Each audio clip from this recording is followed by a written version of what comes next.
자, 경기 화성시 1차 전지 업체 아리셀 공장의 화재 원인을 밝히기 위한 합동 감식이 오늘 진행됐습니다. 불이 난 원인뿐만 아니라 왜 피해를 막지 못했는지 집중적으로 확인을 했는데요. 오늘 문현철 한국재난관리학회 부회장과 함께 자세한 내용 짚어봅니다. 어서 오세요. 네, 안녕하십니까 교수님. 자, 먼저 오늘 오전부터 이번 화재와 관련해서 합동 감식이 진행이 됐고 한 4시간여 만에 종료가 됐습니다. 그러니까 불이 난 원인 그리고 피해 상황이 왜 이렇게 커졌는지가 궁금한데 합동 감식이라는 게 원래 이제 어떤 부분에 저희가 좀 중점을 두고 봐야 되는 거예요? 네, 합동 감식이라는 용어가 좀 어려운데요.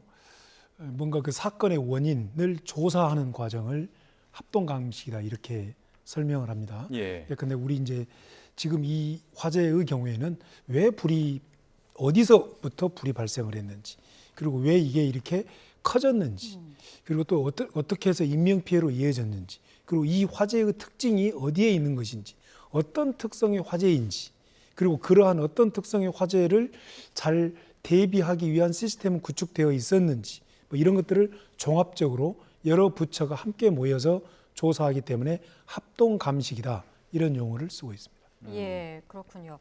소방당국이 화재 발생 22시간여 만에 오늘 오전에 완진 발표를 했습니다만 이 리튬 전지 특성 그리고 또 아직 남아있는 내부 온도 이런 것들을 고려했을 때 뭔가 재발할 가능성이 있지 않을까? 이 부분 어떻게 보십니까? 그렇습니다. 아주 방금 앵커께서 중요한 용어를 쓰셨어요. 온도. 예. 이 리튬 배터리의 배터리 화재의 가장 큰 문제는 온도가 급격히 올라간다는 얘기입니다.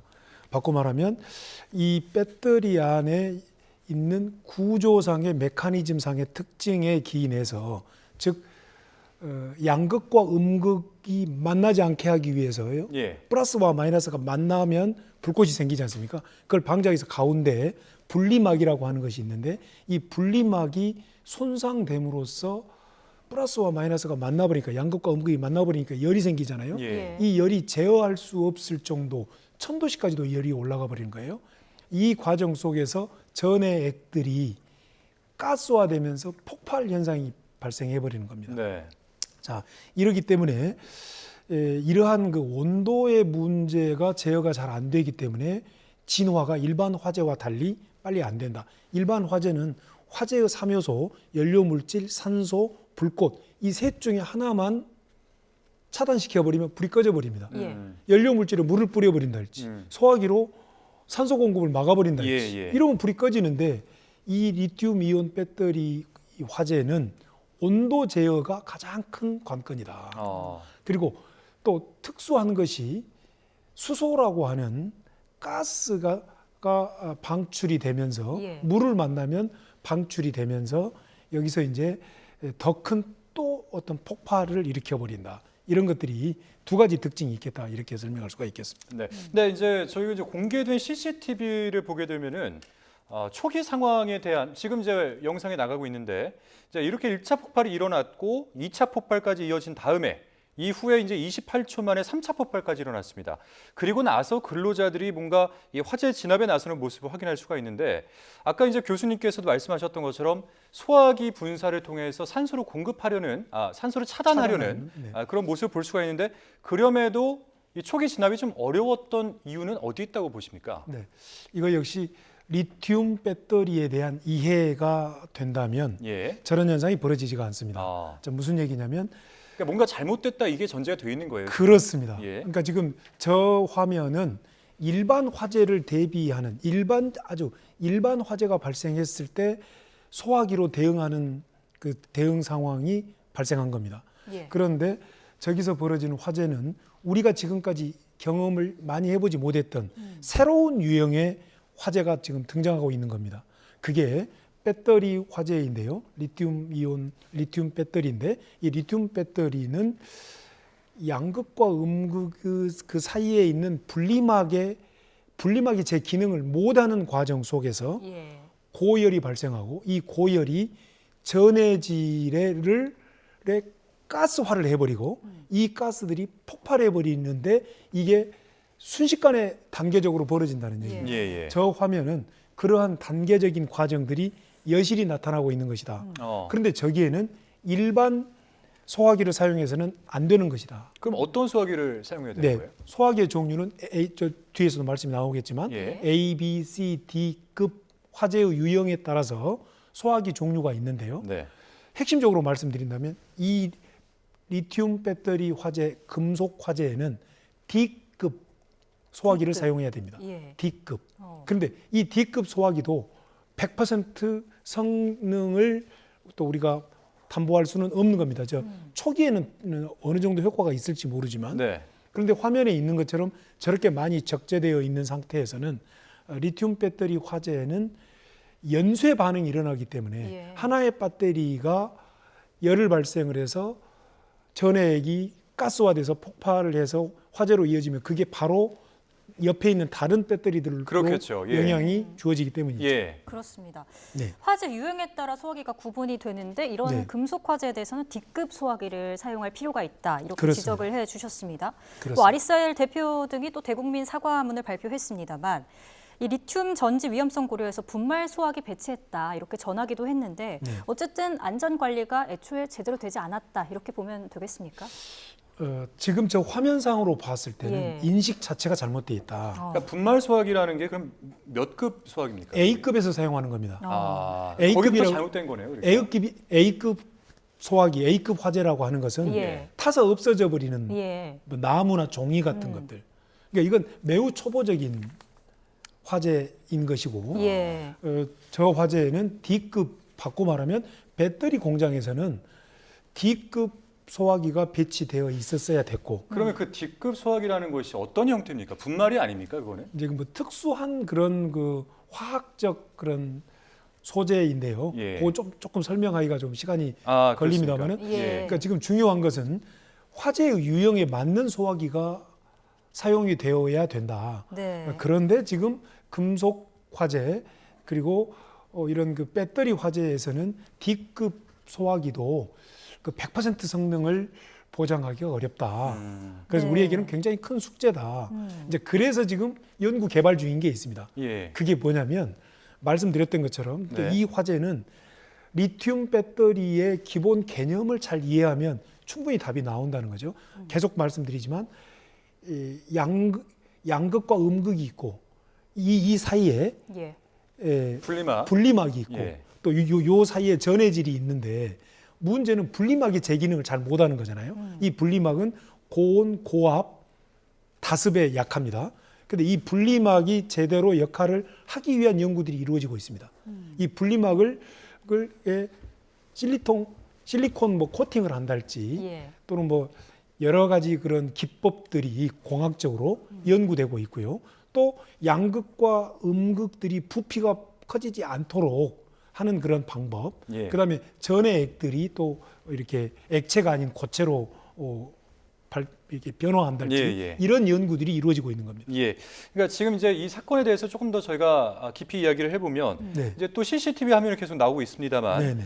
1차 폭발이 일어난 뒤에 뭐 한 40여 초 만에 블랙아웃이 돼버립니다. 그러니까 이제 연기로 인해서 식별하기 어려운 상황이 펼쳐지게 되는데 이번에 이제 희생된 그 분들이 미처 대피하지 못한 이유를 저희가 한번 생각을 해보면 네.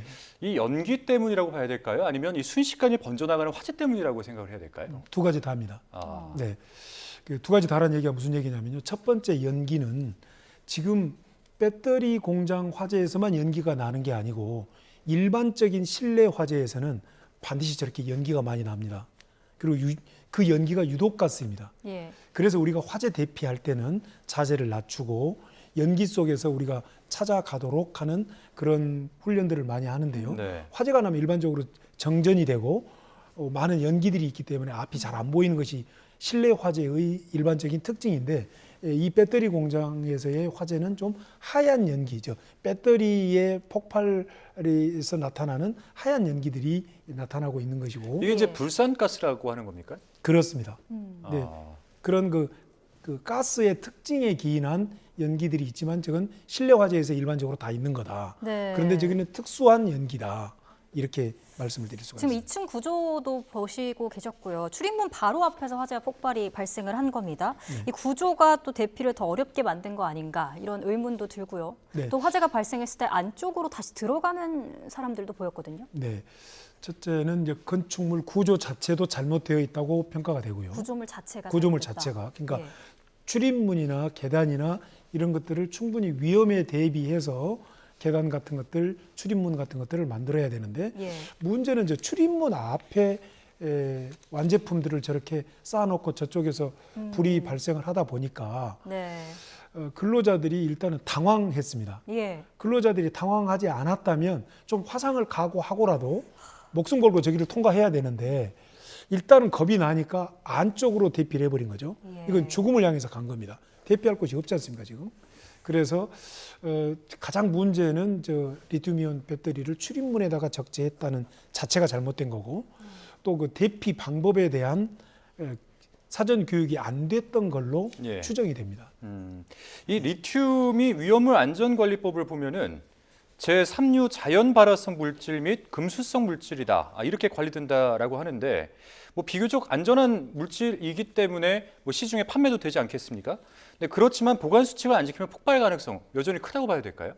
그렇습니다.